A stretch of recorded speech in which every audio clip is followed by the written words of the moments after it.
Айде още малко вадички. Тук вече са реки.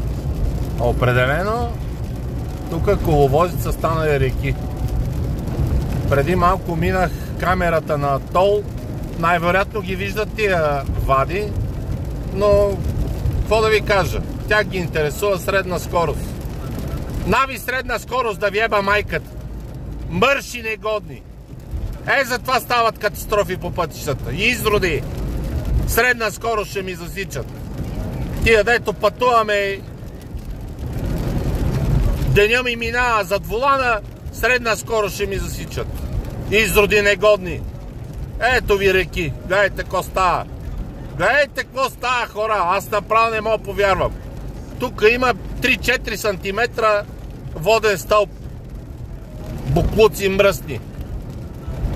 То човек вече не се търпи това вашето, бе. Изроди. Гледайте, не знам колко хора трябва да загинат по тия пътища, за да се направи нещо. Ето. Заради живота на това момиченце толкова неща направихте. Неща да мисля 15-20 години назад. Ако се правише както трябва, какво щеше да е сега? Мърши. Ето. Ето, гледайте. Водата е изравнила улиите. Гледайте какво става. Аз с 90 км не мога да се движа. Да не говориме камионите, дето се движат са над 100.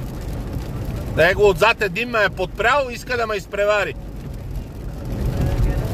Ето. Хайде, приятен ден. Засичайте средна скорост. Вашата майка.